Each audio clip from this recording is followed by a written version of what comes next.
ഉപതെരഞ്ഞെടുപ്പിന് മുന്നോടിയായി നിലമ്പൂരിലെ പാർട്ടിയുടെ സംഘടനാ സംവിധാനത്തെ പൊളിച്ചെഴുതാൻ ഒരുങ്ങുകയാണ് കോൺഗ്രസ്. ഏതാനും ദിവസങ്ങൾക്ക് മുൻപേ പുനഃസംഘടിപ്പിക്കാത്ത ബൂത്ത് മണ്ഡലം കമ്മിറ്റികൾ അത് മുഴുവനായി പുനഃസംഘടിപ്പിച്ചുകൊണ്ട് പാർട്ടിയുടെ സംഘടനാ സംവിധാനം ഉപതെരഞ്ഞെടുപ്പിന് സജ്ജമാക്കി കഴിഞ്ഞു. തെരഞ്ഞെടുപ്പ് പ്രവർത്തനങ്ങൾക്കായി പാർട്ടിയെ സജ്ജമാക്കുന്നതിന് വേണ്ടി വ്യാഴാഴ്ച നിലമ്പൂരിലെത്തിയ പ്രതിപക്ഷ നേതാവ് വി.ഡി. സതീശൻ നിയോജക മണ്ഡലത്തിലെ ബൂത്ത് തലം വരെയുള്ള പ്രധാന നേതാക്കളുടെ യോഗം വിളിച്ചു ചേർത്തു. ഏറെ രാഷ്ട്രീയ പ്രാധാന്യമുള്ള ഉപതെരഞ്ഞെടുപ്പിൽ വിജയിക്കേണ്ടത് എത്രത്തോളം അനിവാര്യമാണെന്ന് നേതാക്കളോട് വിശദീകരിച്ച സതീശൻ ഓരോ പ്രവർത്തകരും ഏറ്റെടുക്കേണ്ട ചുമതലകൾ എന്തെല്ലാമാണെന്നും വിശദീകരിച്ചു. UDFന്റെ ഇലക്ഷൻ സ്ട്രാറ്റജി നിലമ്പൂരിലെ നേതാക്കൾക്ക് മുന്നിൽ അവതരിപ്പിച്ച പ്രതിപക്ഷ നേതാവ് പഴുതടച്ച പ്രവർത്തനത്തിനുള്ള മാർഗനിർദ്ദേശങ്ങൾ യോഗത്തിൽ അവതരിപ്പിക്കുകയും ചെയ്തു. ബന്ധപ്പെട്ടവർക്ക് ചുമതലകൾ കൈമാറി. മണ്ഡലത്തിലെ ബൂത്ത് കമ്മിറ്റികളിൽ നിർജീവമായി കിടന്ന കമ്മിറ്റികളുടെ ഭാരവാഹികളെപ്പറ്റി പുതിയ നേതാക്കളെ തെരഞ്ഞെടുത്തതോടുകൂടി സംഘടന ആവേശത്തിലായി. പാർട്ടിയുടെ താഴെത്തട്ടിലുള്ള സംഘടനാ സംവിധാനം ചലനാത്മകമാക്കാതെ നിർണായകമായ ഉപതെരഞ്ഞെടുപ്പ് ജയിക്കാനാകില്ല എന്ന വിലയിരുത്തലിലാണ് നിർജീവമായി കിടന്ന ബൂത്ത് കമ്മിറ്റികൾ പൊളിച്ചെഴുതിയത്. മുൻപ് തൃക്കാക്കരയിലും പുതുപ്പള്ളിയിലും ഇതേ തന്ത്രമായിരുന്നു സതീശൻ പരീക്ഷിച്ചത്.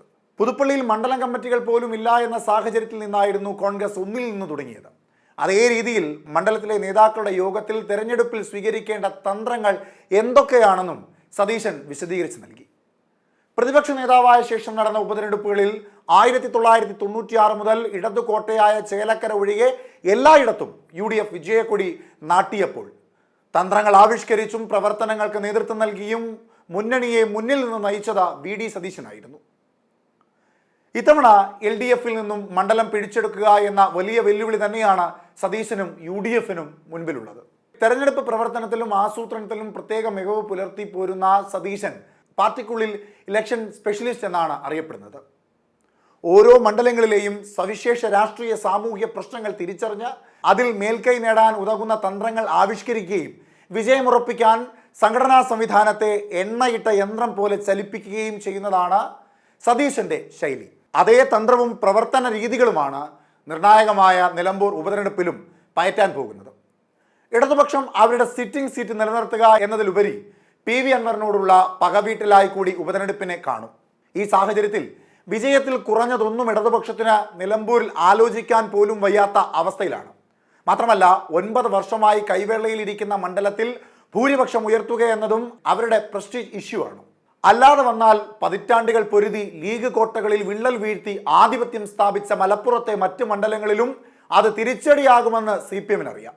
അതിനാൽ തന്നെ ഇത്തവണ പ്രതിപക്ഷത്തിന്റെ വെല്ലുവിളി ശക്തമാണ്. 2 തവണയായി LDF ജയിച്ചു പോരുന്ന നിലമ്പൂരിൽ കോൺഗ്രസിന്റെ സംഘടനാ സംവിധാനം ദുർബലമായിരുന്നു. നേതാക്കൾ തുരുത്തുകളായി നിൽക്കുന്നതിന്റെ പോരായ്മകളും നിലമ്പൂരിലെ സംഘടനാ സംവിധാനത്തിൽ ഉണ്ടെന്ന് നേതൃത്വം തിരിച്ചറിഞ്ഞിട്ടുണ്ട്. ഇതെല്ലാം മനസ്സിലാക്കിക്കൊണ്ടാണ് പ്രതിപക്ഷ നേതാവ് വി.ഡി. സതീശൻ മണ്ഡലത്തിലെ താഴെത്തട്ടിൽ വരെ പ്രവർത്തിക്കുന്ന നേതാക്കളുടെ യോഗം വിളിച്ചതും നിർജീവമായി കിടന്ന ബൂത്ത് കമ്മിറ്റികൾ പുനഃസംഘടിപ്പിച്ചതും. നിലമ്പൂർ തെരഞ്ഞെടുപ്പിന്റെ മൊത്തം ചുമതല മുൻ മന്ത്രിയും മുതിർന്ന നേതാവുമായ AP അനിൽകുമാറിനാണ്. ഇടതുപാളയം വിട്ട് പുറത്തുചാടി സർക്കാരിന്റെ വിമർശകനായി മാറിയ മണ്ഡലത്തിലെ മുൻ MLA PV അൻവറിന്റെ സ്വാധീനം ഉപയോഗപ്പെടുത്തുവാനുള്ള തന്ത്രങ്ങളും പ്രതിപക്ഷ നേതാവിന്റെ നേതൃത്വത്തിൽ രൂപം കൊടുത്തിട്ടുണ്ട്.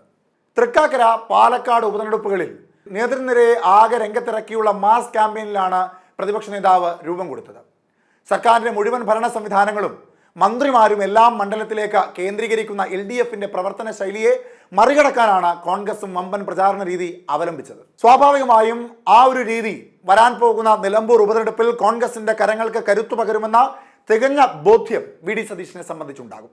അതുകൊണ്ട് തന്നെയാണ് തൃക്കാക്കരയിലും പാലക്കാട്ടും പുതുപ്പള്ളിയിലുമൊക്കെ പയറ്റി വിജയിച്ച ആ വി.ഡി. മാജിക് ഇനി നിലമ്പൂരിൽ പ്രാവർത്തികമാക്കുവാൻ പോകുന്നത്.